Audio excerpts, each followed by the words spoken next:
Online astro TV நேயர்கள் மற்றும் சஸ்திக் சாஸ்திரா ஜோதிட ஆராய்ச்சி பயிற்சி மையத்தின் மாணவர்கள் அனைவருக்கும் வல்லரசு தினேஷாவுடைய அன்பான வணக்கங்கள். நம்மளுடைய பயிற்சி மையத்தின் சார்பாக ஒவ்வொரு மாதமும் பார்த்திங்கன்னா ஒரு 10 நாள் வகுப்பு 15 டேஸ் வகுப்புன்னு சொல்லிட்டு தினமும் மாலை வகுப்புகள் 5:30 மணிலேருந்து 7 மணி வரைக்கும் கொடுத்துட்ருக்கோம். இந்த மாதிரி நிறையா ஒரு 100க்கும் 150க்கும் மேற்பட்ட தலைப்புகளில் வகுப்புகள் நடத்தியிருக்கோம். ஸோ இந்த மாதம் செப்டம்பர் மாதம் மாணவர்களுடைய வேண்டுகோளுக்கு இணங்க ஒரு அற்புதமான ஒரு வகுப்பு கொடுக்க போகிறேன். ஒரு புதுவிதமான ஒரு வகுப்புன்னு கூட சொல்லலாம். இதுவரைக்கும் நான் நடத்தாத ஒரு இந்த கான்செப்டை ஒரு வகுப்பு நான் கொடுக்க போகிறேன். ஸோ இந்த வகுப்புக்கு பேர் என்னென்னா பாடி அஸ்ட்ராலஜின்னு பேர். உடல் ஜோதிடம் அப்படின்னு பேர். இந்த உடல் ஜோதிடத்தை பயன்படுத்தி சகல பிரச்சனைகளையும் நம்ம தீர்க்க முடியும். ஸோ இந்த பாடி அஸ்ட்ராலஜினா என்ன, இதை வச்சு எப்படி நம்ம ஒரு ஜாதகத்தில் பிரச்சனையை ஐடென்டிஃபை பண்ணுறது, ஸோ அதுக்கு என்ன மாதிரி பரிகாரங்கள் பண்ணுறது அப்படிங்கிற விஷயத்தை தான் நம்ம ஒரு 10 டேஸ் கிளாஸாக இதில் படிக்க போகிறோம். ஸோ அந்த மாதிரியான ஒரு அற்புதமான சப்ஜெக்ட் தான் இந்த பாடி அஸ்ட்ராலஜி. ஸோ பொதுவாகவே இந்த பாடி அஸ்ட்ராலஜியோடைய தன்மை என்ன, முதல்ல இந்த பாடி அஸ்ட்ராலஜினா என்ன அப்படிங்கிற விஷயத்தை நம்ம தெரிஞ்சுக்குவோம். நம்ம வகுப்பில் என்ன படிக்க போகிறோம் அப்படிங்கிற விஷயத்தோடைய ஒரு அறிமுகம் தான் இன்றைக்கி இந்த செஷனில் உங்களுக்கு நான் எக்ஸ்பிளைன் பண்ண போகிறேன். ஸோ பொதுவாக பாடி அஸ்ட்ராலஜினா நம்மளுடைய உடல் உறுப்புகள்.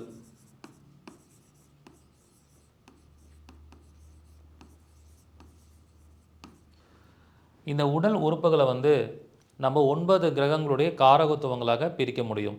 ஸோ ஃபார் எக்ஸாம்பிள் இப்போ தலை அப்படின்னா சூரியன் அர்த்தம்.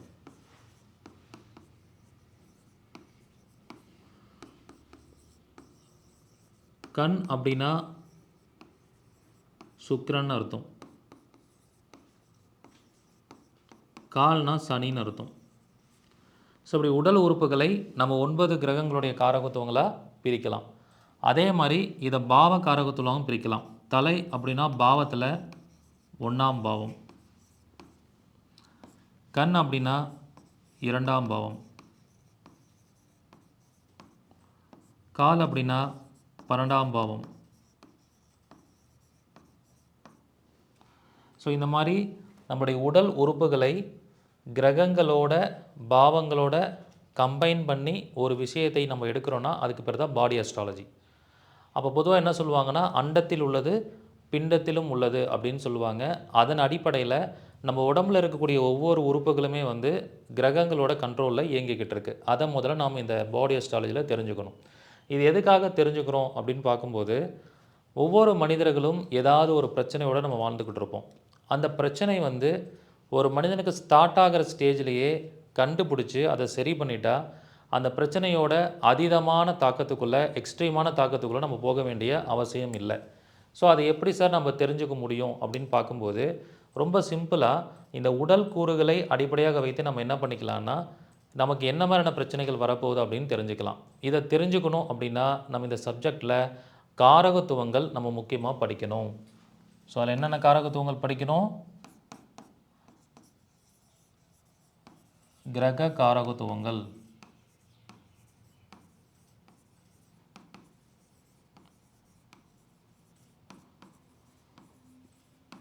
அதுக்கப்புறம் பாவ காரகத்துவங்கள்,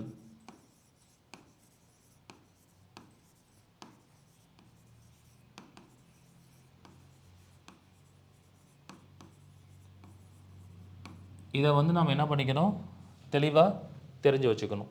இது எதுக்காக தெரிஞ்சுக்கணுன்னா, கிரக காரகத்துவங்களை அடிப்படையாக வச்சு நம்மளுடைய உடல் உறுப்புகள் என்ன மாதிரியான அமைப்பில் இயங்குது, பாவ காரகத்துவங்களில் நம்மளுடைய உடல் உறுப்புகள் என்ன அப்படிங்கிறத தெளிவாக தெரிஞ்சுக்கணும். இதை தெரிஞ்சுக்கிட்டால் இதை பேஸ் பண்ணி நமக்கு என்ன மாதிரியான பிரச்சனைகள் வரும், அந்த பிரச்சனையோட தாக்கத்தை எப்படி குறைச்சி கொள்ள முடியும்னு பார்க்கலாம். ஸோ ஃபார் எக்ஸாம்பிள் இப்போ ஒருத்தங்களுக்கு தலையில் ஏதாவது பிரச்சனை வரப்போகுதுன்னா, ஒரு ஜாதகத்தில் தலையில் உங்களுக்கு பிரச்சனை வருதுனாலே அப்போ சூரியனோட காரகத்துவத்தில் ஏதாவது ஒரு பிரச்சனையை சந்திக்க போகிறீங்க, 1ஆம் பாவ காரகத்துவத்தில் ஒரு பிரச்சனையை சந்திக்க போகிறீங்கன்னு சொல்லலாம். அப்போ ஷார்ட்கட்டாக சொல்லிடலாம், தலையில் உங்களுக்கு பிரச்சனை வருதுனாலே அப்பாவுக்கு ஏதோ கண்டம் ஏற்பட போகுதுன்னு அர்த்தம். அதுக்கப்புறம் உங்களுக்கு ஏதோ ஒரு கெட்ட பெயர் வரப்போகுது, உங்களுக்கு புகழ் சம்மந்தப்பட்ட விஷயத்தில் ஒரு ப்ராப்ளம் வரப்போகுது அப்படின்னு சொல்லிடலாம். அதே மாதிரி ஒருத்தங்களுக்கு கண்ணில் பிரச்சனை வரப்போகுதுன்னா உங்களுடைய குடும்ப வாழ்க்கையில் ஏதோ பிரச்சனை வரப்போகுது, மனைவிக்கு ஏதோ ப்ராப்ளம் வரப்போகுதுன்னு சொல்லிடலாம். உங்களுடைய வருமானத்தில் ஏதாவது ஒரு பிரச்சனையை நீங்கள் சந்திக்க போகிறீங்க அப்படின்னு சொல்லிடலாம். அதே மாதிரி காலில் யாருக்கெல்லாம் பிரச்சனை வருதோ, பிரச்சனை ஸ்டார்ட் ஆகுதுனாலே நீங்கள் ஒரு பெரிய விரய செலவை சந்திக்க போகிறீங்க, ஒரு நஷ்டம் உங்களுடைய லைஃப்பில் ஏற்பட போகுதுன்னு சொல்லிடலாம். அல்லது ஆயுள் சம்மந்தமான கண்டம் ஏதாவது வரப்போகுது அப்படின்னு சொல்லிடலாம். இது எப்படி சார் இந்த விஷயங்களை நீங்கள் தொடர்பு படுத்துகிறீங்க அப்படின்னு பார்க்கும்போது, ஜோதிடத்தில் 3 விஷயங்கள் இருக்குது. ஜோதிடத்தில் 3 விஷயங்கள் இருக்குது. அதை பேஸ் பண்ணி தான் இந்த பாடி அஸ்ட்ராலஜியை நம்ம எடுக்கிறோம். என்னென்ன விஷயங்கள் அப்படின்னு பார்க்கும்போது, இந்த கிரக காரகத்துவத்திலையும் பாவ காரகத்துவத்திலையும் 3 விஷயங்கள் என்னென்னா, உடல்,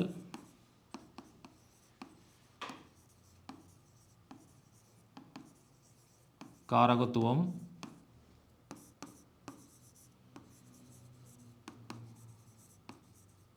உயிர் காரகத்துவம்,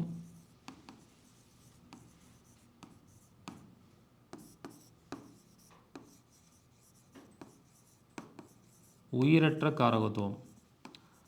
இந்த 3 விஷயங்களை பேஸ் பண்ணி தான் இந்த விஷயங்கள் நமக்கு இயங்கிக்கிட்டு இருக்கு.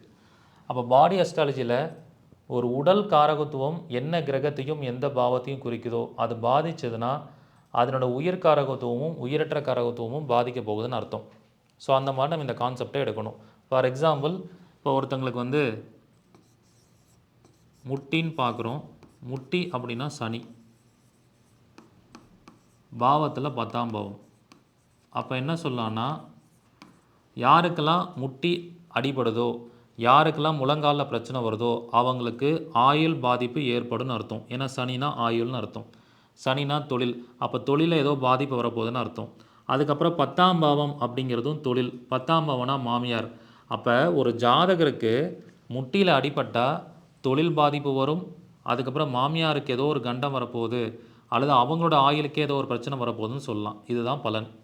இப்போ பாருங்கள், ஜாதகமே உங்களுக்கு தெரிலைனாலும் சரி, சார் எனக்கு ஜாதகம் தெரியாது, நான் அடிப்படையில் ஒரு ஜோதிடர் கிடையாது, எனக்கு அடிப்படை ஜோதிட ஞானமே இல்லை, ஆனால் என் வாழ்க்கையில் நடக்கக்கூடிய சின்ன சின்ன அறிகுறிகளை வச்சு, சிம்டம்ஸை வச்சு நான் என் வாழ்க்கைக்கு பின்னாடி வரக்கூடிய விஷயத்தை தெரிஞ்சுக்கிட்டு அதை நான் தவிர்க்கணும் அப்படின்னா அதுக்கு இந்த சப்ஜெக்டை படித்தா போதும். இதை நான் கிரகங்களோட புரியறதுக்காக கம்பைன் பண்ணி சொல்லித்தரேன். அதுக்கப்புறம் நான் இந்த சப்ஜெக்டை ஜோதிடத்துக்குள்ளே இல்லாமல் தனியாக ஒரு ஹின்ஸ் மாதிரியே ஸ்டேட்மெண்ட்டாக சொல்லுவேன். முழங்காலில் அடிபட்டால் தொழில் பாதிக்கும், கண்ணில் அடிபட்டால் வருமானம் பாதிக்கும், வயிற்றில் பிரச்சனை வந்தால் அவங்களுக்கு குழந்தைக்கு பிரச்சனை வரும். இந்த மாதிரி உடல் காரகத்துவத்தையும் உயிர் காரகத்துவத்தையும் உயிரற்ற காரகத்துவத்தையும் கம்பைன் பண்ணி இந்த சப்ஜெக்டை உங்களுக்கு சொல்லிக் கொடுக்க போகிறேன். ஏன் இந்த சப்ஜெக்டை நம்ம இப்படி சொல்லிக் கொடுக்குறோம் அப்படின்னு பார்த்தீங்கன்னா, இந்த ஒவ்வொரு காரகத்துவங்களுக்குள்ளேயும் ஒரு கர்மா இயங்கிக்கிட்டு இருக்கும். இந்த ஒவ்வொரு காரகத்துவங்களுக்குள்ளேயும் ஒரு கர்மா இயங்கிக்கிட்டு இருக்கும். அது மட்டும் இல்லாமல் இந்த ஒவ்வொரு காரகத்துவங்களும் ஒரு கிரகமாகவும் ஒரு பாவமாகவும் இயங்கும். ஸோ அதனோட வலிமையை அடிப்படையாக வச்சு தான் இந்த சப்ஜெக்டையே நம்ம சொல்லிக் கொடுக்க போகிறோம். அப்போ இந்த சப்ஜெக்டில் நம்ம முக்கியமாக என்ன தெரிஞ்சுக்கணும்? கிரக வலிமை,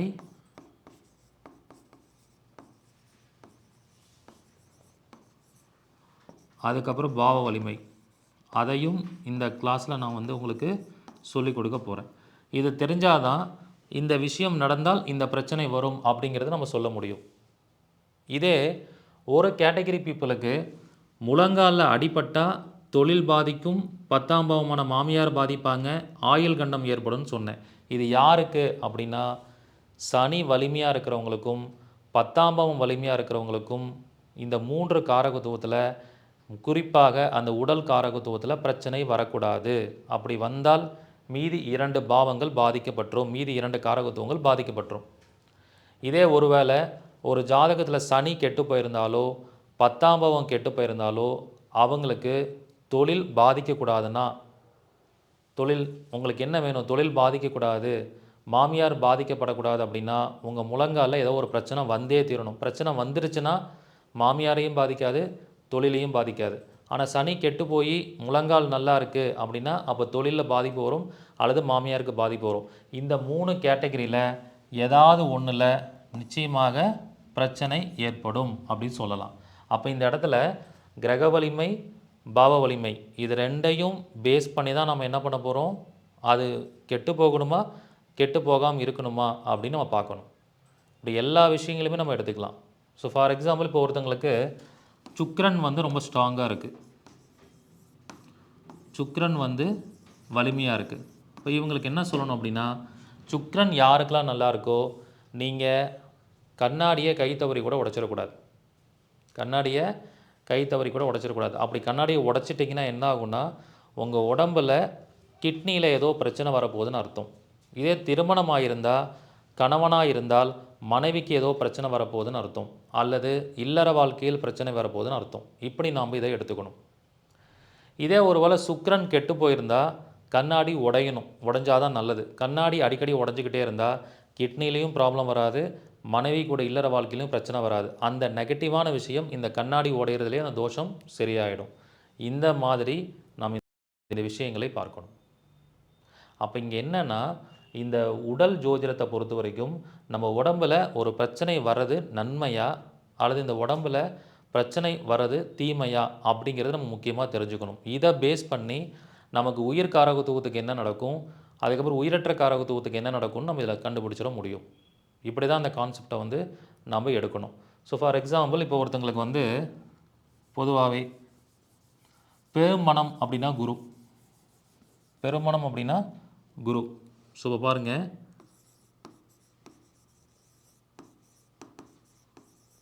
பெரும்பணம் அப்படின்னா குரு. நம்ம உடம்புல வயிற்று பகுதி, அதாவது தொப்பைன்னு சொல்கிறோம், அதுவும் குரு தான். அதுக்கப்புறம் நம்மளுடைய குழந்தை,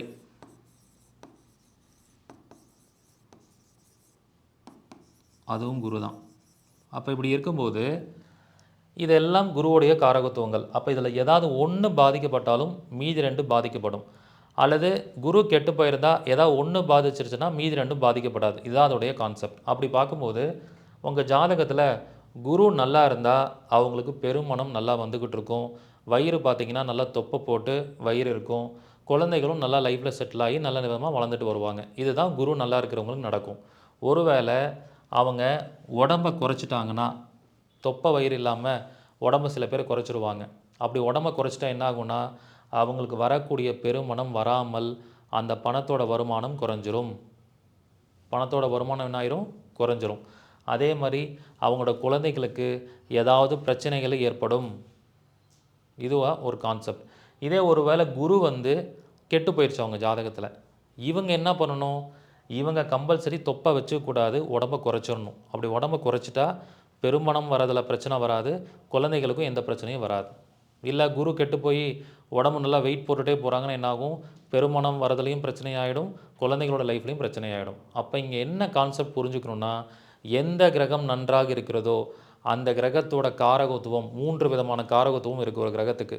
அதே மாதிரி எந்த பாவம் நல்லா இருக்கிறதோ அந்த பாவத்துக்கும் 3 விதமான காரகத்துவம் இருக்குது. அந்த 3 விதமான காரகத்துவத்தில் எதுலேயுமே பாதிப்பு வரக்கூடாது, வராமல் பார்த்துக்கணும் ஒரு கிரகம் நல்லா இருந்தால். இதே ஒரு கிரகம் கெட்டு போயிருந்தால் அந்த 3 விதமான காரகத்துவத்தில் ஏதாவது ஒரு விதத்தில் நீங்களே வாலண்டியராக ஒரு பிரச்சனையை ஏற்படுத்திக்கணும். ஏற்படுத்திட்டிங்கன்னா உங்களுக்கு ப்ராப்ளம் வராது. மற்ற 2 காரகத்துவத்துக்கும் பிரச்சனை வராமல் காப்பாற்றிடலாம். இதுதான் உடல் ஜோதிடம், பாடி அஸ்ட்ராலஜின்னு சொல்கிறோம். ஸோ இந்த சப்ஜெக்ட் வந்து ரொம்ப ரொம்ப இம்பார்ட்டன்ட் சப்ஜெக்ட். ரொம்ப அருமையாக வந்து என்ன பண்ண முடியும்? இதை ஹேண்டில் பண்ண முடியும். சரிங்களா? ஸோ இன்னொரு எக்ஸாம்பிள் பார்க்கலாம். இன்னொரு எக்ஸாம்பிள் பார்த்தீங்கன்னா,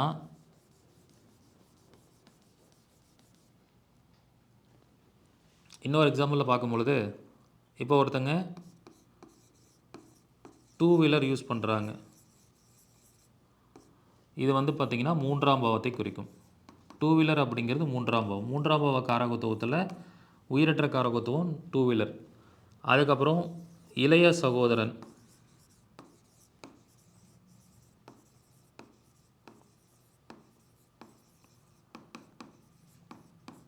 இளைய சகோதரன் சகோதரி அவங்களும் 3ஆம் பாவத்தில் வருவாங்க.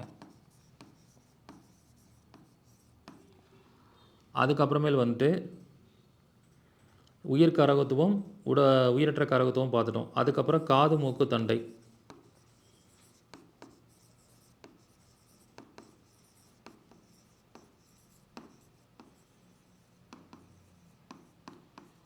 அதுவும் 3ஆம் பாவம் தான்.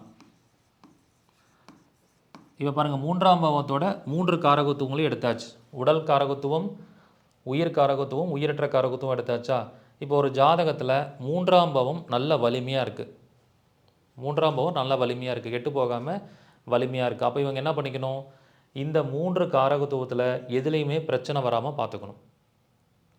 ஆனால் இவங்களுக்கு அந்த பிரச்சனை வந்துட்டால் மீதி 2 காரகத்துவங்களும் பிரச்சனையாக போகுதுங்கிறது முன்கூட்டியே முடிவு பண்ணிடலாம். இப்போ மூன்றாம் பாவம் நல்லா இருந்து அவங்களுக்கு அடிக்கடி தொண்டை வலியோ, மூக்கில் பிரச்சனையோ, காதில் ஏதாவது பிரச்சனை வந்தால் அவங்களுடைய இளைய சகோதரன் சகோதரிக்கு ஏதோ பெரிய பிரச்சனை வரப்போகுதுன்னு அர்த்தம். அதேமாரி 2 வீலர் ஆக்சிடெண்ட் ஆக போகுதுன்னு அர்த்தம். இப்படி எடுத்துக்கலாம். அல்லது மூன்றாம் பாவம் நல்லா இருந்து 2 வீலர் அடிபட்டால், ஆக்சிடெண்ட் ஆனால் கூட பிறந்த தங்கச்சி தம்பிக்கு ஏதோ பிரச்சனை வரப்போகுதுன்னு அர்த்தம். அல்லது காது மூக்கு தொண்டை சம்மந்தமான ப்ராப்ளம் ட்ரிகர் ஆக போகுதுன்னு அர்த்தம். இப்போ என்னென்னா, ஒரு நிகழ்வு அடுத்த நிகழ்வுக்கு ஆரம்பமாக இருக்கா, அல்லது ஒரு நிகழ்வு மற்ற எந்த நிகழ்வுகளும் நடக்காமல் இருக்கிறதுக்கு இதுவே முற்றுப்புள்ளியாக இருக்கா அப்படிங்கிறத இந்த சப்ஜெக்டில் தெரிஞ்சுக்க போகிறோம். Very very important concept. இதை தெரிஞ்சுக்கிட்டாலே நீங்கள் மேஜரான பிரச்சனையிலேருந்து தப்பிச்சிடலாம். இதான் அதோடைய கான்செப்ட். புரியுதுங்களா? இப்படி நம்ம இந்த சப்ஜெக்டை எடுக்க முடியும். ஸோ எனக்கு தெரிஞ்ச ஒரு கிளைண்ட்டுக்கு வந்து பார்த்திங்கன்னா, அவரோட ஜாதகத்தில் 10ஆம் பாவம் ரொம்ப சூப்பராக இருக்குது. ஸோ தொழில் அப்படிங்கிறது 10ஆம் பாவம்.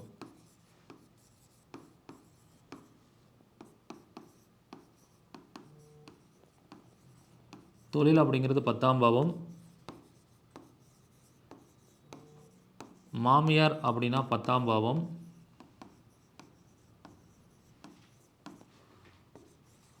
முட்டி அப்படின்னா 10ஆம் பாவம்.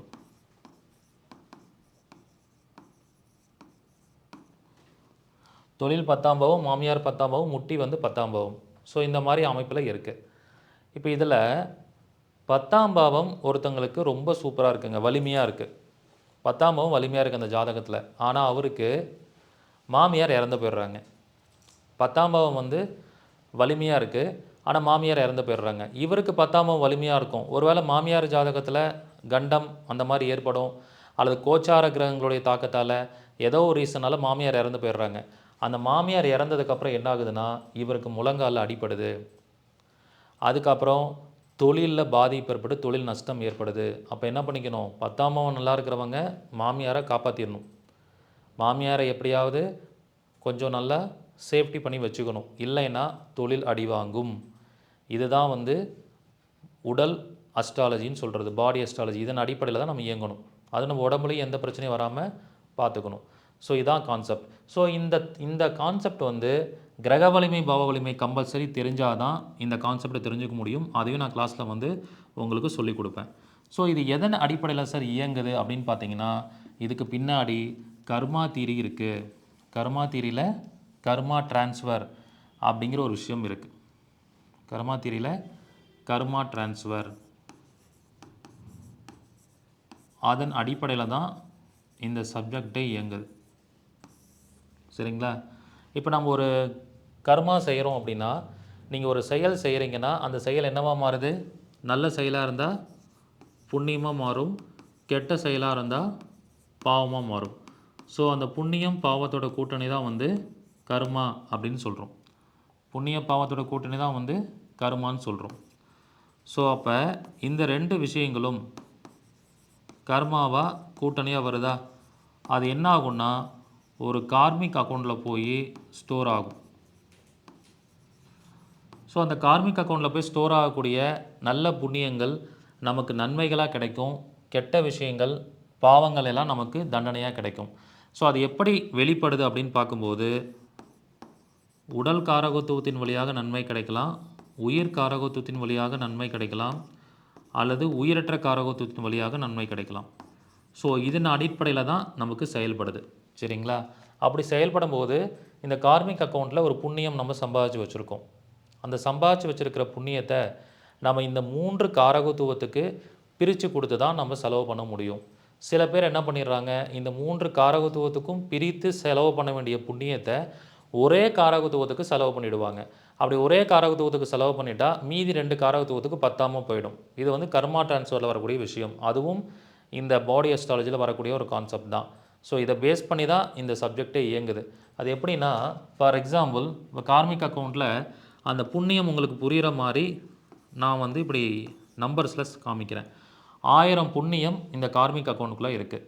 ஸோ அதே மாதிரி ஒரு 500 பாவம் வந்து இந்த கார்மிக் அக்கௌண்ட்டில் இருக்குன்னா, இந்த 1000 புண்ணியத்தை இதை பிரிக்கும் போது என்ன ஆகும்? ஒரு 300 பிரித்து 3க்கும் பயன்படுத்தணும். சில பேர் என்ன பண்ணிடுவாங்க, இந்த உயிர் காரகத்துவத்துக்கே ஃபுல்லாக பயன்படுத்திடுவாங்க. 1000 புண்ணியத்தையும் இந்த உயிர் காரகத்துவத்தை பயன்படுத்தும் போது உயிரற்ற காரகத்துவத்துக்கு பயன்படுத்தும் போது உயிர் காரகத்துவத்துக்கும் உடல் காரகத்துவத்துக்கும் புண்ணியமே இல்லாமல் போயிடும். அப்போ அந்த விஷயங்கள் நன்மை கிடைக்காம போயிடும். எப்படின்னா, இப்போ உயிரற்ற காரகத்துவம்னு பார்க்கும்போது, இப்போ ஒருத்தங்க வந்து ஒரு தொழில் பண்ணுறாங்க, சுக்கிரன் சம்மந்தமான காரகத்துவ தொழில் பண்ணுறாங்க, பட்டு அதாவது ஜவுளி கடை வச்சுருக்காங்க, நகை கடை வச்சுருக்காங்கன்னா, அந்த புண்ணியத்தை முழுக்க முழுக்க அவங்களுடைய தொழிலுங்கிறது உயிரற்ற காரகத்துவம். அப்போ அந்த உயிரற்ற காரகத்துவத்துக்கு முழுக்க முழுக்க பயன்படுத்திட்டாங்கன்னா, அவங்களுக்கு என்ன ஆகும்? உயிர் காரகத்துவத்துக்கு புண்ணியம் பத்தாமல் போய் பிரச்சனை ஏற்படும். அப்போ என்ன ஆகும்? மனைவி கூட பிரிவினையை கொடுக்கும். அதுக்கப்புறம் உடல் காரகத்துவம்னா கிட்னியில் பிரச்சனையை கொடுத்துரும். இதுதான் கான்செப்ட். அப்போ என்ன பண்ணணும்? இவங்களுக்கு இந்த புண்ணியத்தை பிரித்து எல்லாத்துக்குமே பயன்படுத்தணும். அந்த அளவுக்கு புண்ணியம் பத்தலைன்னா என்ன பண்ணணும்? புண்ணியத்தை மறுபடியும் இந்த கார்மிக் அக்கௌண்ட்டில் என்ன செய்யணும்? ரீஃபில் பண்ணணும். அது எப்படி ரீஃபில் பண்ணுறது? ஒவ்வொரு காரியத்துக்கும் புண்ணியத்தை எப்படி பிரித்து பயன்படுத்துறது அப்படிங்கிறத எதை வச்சு முடிவு பண்ண முடியும்னா, நம்ம ஜாதகத்தில் அந்த கிரகம் எவ்வளோ புண்ணியம் வாங்கியிருக்கு, எவ்வளோ பாவம் வாங்கியிருக்குங்கிற விஷயத்த கிரக வலிமை, பாவ வலிமை மூலிமா தான் தெரிஞ்சுக்க முடியும். அதை தெரிஞ்சுக்கிட்டு இந்த கர்மா டிரான்ஸ்ஃபர் மூலிமா இந்த 3 காரகத்துவத்தில் எந்த காரகத்துவத்தை நம்ம கொஞ்சம் கம்மியாக பயன்படுத்திக்கணும், எந்த காரகத்துவத்துக்கு அதிகமாக புண்ணியத்தை பயன்படுத்தணும், நம்ம கிளாரிட்டியாக இந்த சப்ஜெக்டில் படிக்க போகிறோம். இது ஒரு கான்செப்ட். சரிங்களா? ரைட். அடுத்தது வந்து என்ன விஷயம் அப்படின்னா, இந்த சப்ஜெக்ட் தெரியணும்னா ஃபேஸ் ரீடிங். ஃபேஸ் ரீடிங்னா என்ன? முக சாஸ்திரம்னு சொல்லுவாங்க. அதில் இல்லைன்னா வந்து அங்க சாஸ்திரம்னு சொல்லுவாங்க. ஓகேங்களா? சாமுத்திரிகா லட்சணம்னு கூட சொல்லலாம். நம்ம உடம்புல இருக்கக்கூடிய உறுப்புகளை வைத்து அதில் ஏற்படக்கூடிய பிரச்சனைகளை வைத்து சில விஷயங்களை சொல்கிறது. ஸோ சாமுத்திரிகா லட்சணம் அதுவும் இந்த சப்ஜெக்டில் நம்ம படிக்க போகிறோம்.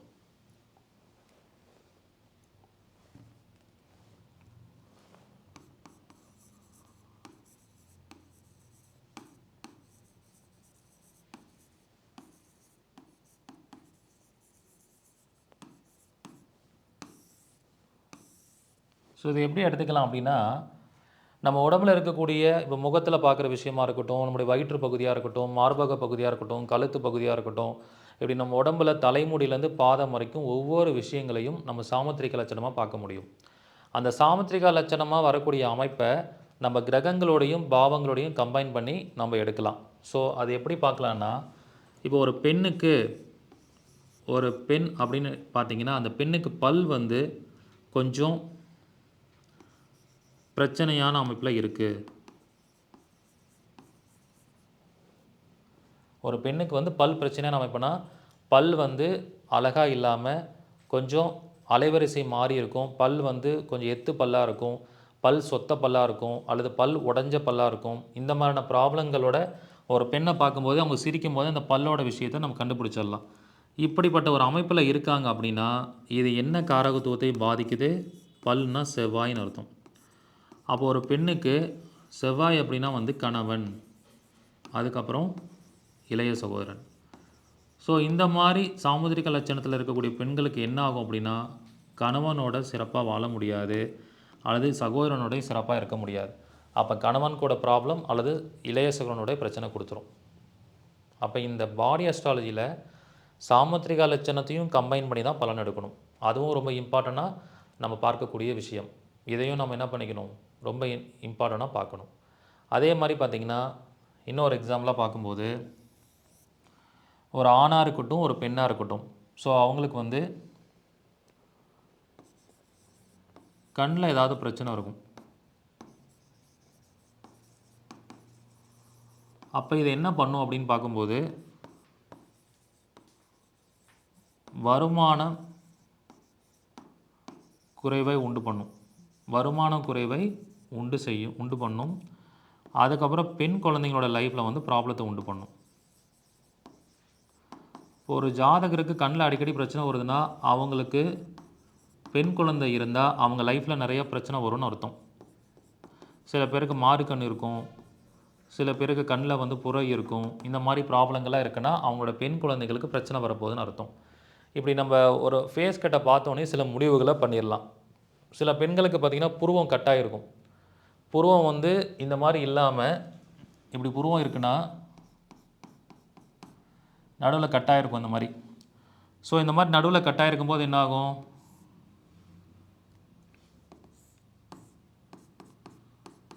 புருவங்கிறது செவ்வாய் தான்.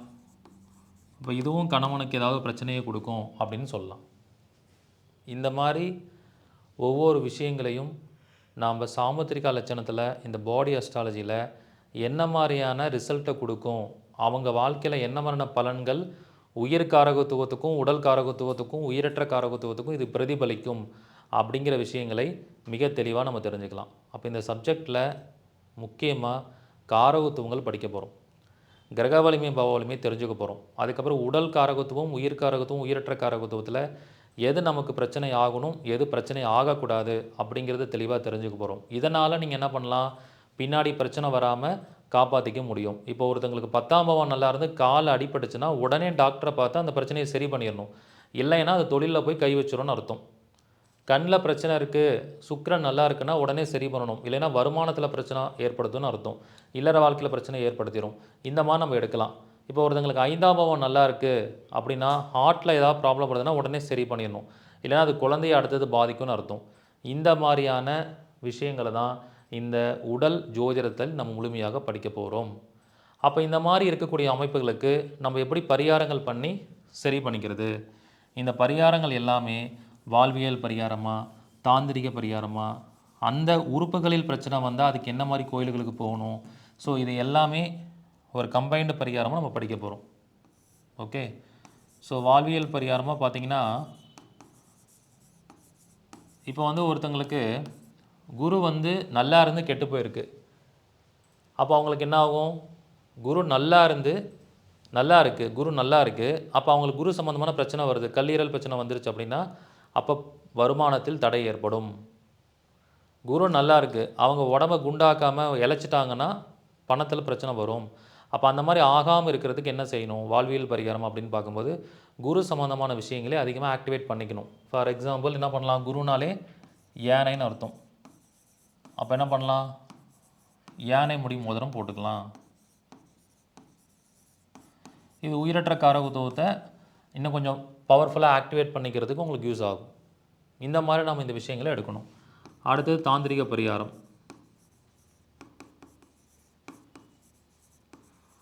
இப்போ தாந்திரிக பரிகாரமாக இன்னொரு எக்ஸாம்பிள் பார்க்கும்போது இப்போ ஒருத்தங்களுக்கு வந்து சந்திரன் வந்து ரொம்ப நல்லா இருக்குது, சந்திரன் வந்து நல்ல பலமாக இருக்குது, 2ஆம் பாவமும் பலமாக இருக்குது. அவங்க என்ன பண்ணக்கூடாது, சாப்பாடை வேஸ்ட் பண்ணக்கூடாது, சாப்பாடை வேஸ்ட் பண்ணக்கூடாது, தண்ணியை வந்து வேஸ்ட் பண்ணக்கூடாது, தண்ணியை வந்து அசுத்தப்படுத்தக்கூடாது. இந்த மாதிரி பண்ணாங்கன்னா அவங்களுக்கு என்ன ஆகும், அம்மாவுக்கு பிரச்சனை கொடுத்துரும், அவங்க பயணத்தில் பிரச்சனை வரும், அம்மாவுக்கு பிரச்சனை பயணத்தில் வந்து ப்ராப்ளம் வரும். ஸோ அப்போ அவங்க என்ன செய்யணும் அப்படின்னு சொல்லி பார்த்தீங்கன்னா தாந்திரிக பரிகாரமாக நிறையா தண்ணி குடிக்கணும். டெய்லியும் ஒரு 5 லிட்டர் தண்ணி குடிக்கணும்.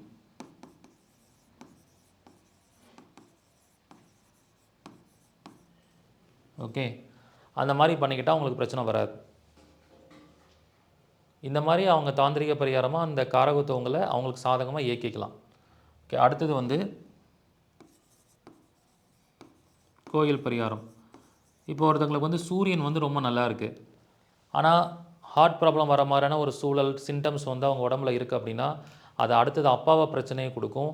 அவங்க ஏதோ ஒரு பதவியில் இருக்காங்கன்னா அந்த பதவியிலேருந்து வெளியில் வரக்கூடிய சூழலை ஏற்படுத்திடும். அப்போ அவங்க என்ன பண்ணிக்கணும், கோயில் பரிகாரமாக சூரியனோட எனர்ஜியில் அந்த ஹார்ட் சம்மந்தமான விஷயங்களை சரி பண்ணுற மாதிரியான கோயிலுக்கு போகணும்.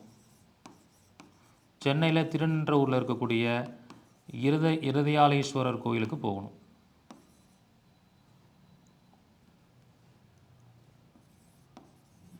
சென்னை திருநின்றவூர். இந்த மாதிரி கோயில்களும் இருக்குது. இந்த பாடி அஸ்ட்ராலஜியில் எங்கெங்கே போகணும் அப்படிங்கிற மாதிரி நிறைய கோயில்கள் இருக்குது. அதுவும் உங்களுக்கு இந்த கிளாஸில் நான் வந்து சொல்லிக் கொடுக்க போகிறேன். ஸோ அடுத்தது வந்து ரிவர்ஸ் பரிகாரம். இப்போ வந்து பார்த்திங்கன்னா நிறைய பேருக்கு ஒரு கிரகம் கெட்டு போயிருக்கும், ஆனால் அதனுடைய கெடுதல்கள் எதுவுமே நடக்காமல் இருக்கும். அப்படி நடக்காமல் இருக்குன்னா அது உயிரற்ற காரகத்துவத்தில் நடந்துட்டால் பிரச்சனை இல்லை, ஆனால் உடல் காரகத்துவத்துலேயும் உயிர் காரகத்துவத்தில் நடந்தால் அதை திருப்பி ரெக்கவர் பண்ண முடியாது. ஃபார் எக்ஸாம்பிள் இப்போ சுக்கிரன் வந்து ஒருத்தங்களுக்கு கெட்டு போயிருக்கும், ஆனால் நல்ல மனைவி அமைஞ்சிருப்பாங்க, உடல் நலமும் நல்லாயிருக்கும், அதுக்கப்புறம் சுக்கிரன் சம்மந்தப்பட்ட காரகத்துவ பொருளையும் எந்த பிரச்சனையும் வராமல் இருக்கும். இப்படி இருந்தால் அது ரொம்ப டேஞ்சர், ஏதோ ஒரு பிரச்சனை வந்துடணும். வராமல் இருக்குன்னா அப்போ ஏதோ ஒரு பெரிய பிரச்சனையை கொடுக்க போகுதுன்னு அர்த்தம். சரிங்களா? அப்போ அதுக்கு என்ன பண்ணணும்? சுக்கிரன் கெட்டு போயிருக்கிறவங்க அடிக்கடி என்ன பண்ணணும்? கண்ணாடி உடைக்கணும். அது ரிவர்ஸ் பரிகாரமாக அந்த விஷயத்தை செஞ்சுக்கலாம். கண்ணாடியை உடைக்கவும்.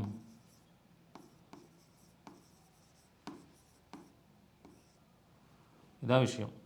இந்த மாதிரி ரிவர்ஸ் பரிகாரமாக இதை வந்து நீங்கள் ஃபாலோ பண்ணிக்கலாம். அதுக்கப்புறம் ஒருத்தங்களுக்கு ஒரு கிரகம் வந்து வீக்காக இருக்குது.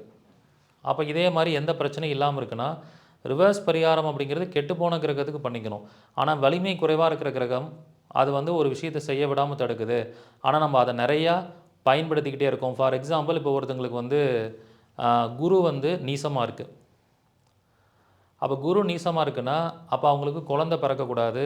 அதே மாதிரி நிறையா கோயில் குளங்களுக்கு போகாமல் இருக்கணும். இந்த மாதிரி பெருமனம், அப்போ தான் பெருமனம் வரும். ஏதாவது 2 காரகத்துவத்தை நீங்கள் டவுன் பண்ணால் தான் இன்னொரு காரகத்துவம் உங்களுக்கு கிடைக்கும். பட் அதை பண்ண முடியாமல் இருப்பாங்க. அவங்க என்ன பண்ணிக்கணும்? தான தர்மத்தை இன்க்ரீஸ் பண்ணணும்.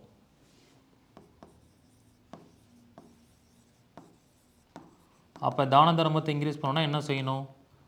நிறையா ஸ்வீட் வந்து டொனேட் பண்ணணும். ஓகே, இந்த மாதிரி ஒவ்வொரு கிரகங்களுக்கும் ஒவ்வொரு பாவங்களுக்கும் 9 கிரகங்களுக்கும் 12 பாவங்களுக்கும் இந்த பரிகாரங்களை தனித்தனியாக, வாழ்வியல் தனியாக, தாந்திரிகம் தனியாக, கோயில் தனியாக, ரிவர்ஸ் தனியாக, தான தர்மம் தனியாக படிக்க போகிறோம். இது ஒரு அற்புதமான சப்ஜெக்ட். இது ஒரு 10 டேஸ் கிளாஸாக நடக்க போகுது. இந்த கிளாஸ் வந்து 22/9/2020 திங்கக்கிழமை ஆரம்பிக்குது. டெய்லியும் ஈவினிங் 5:30 மணிலேருந்து 7 மணி வரைக்கும் நடைபெறும்.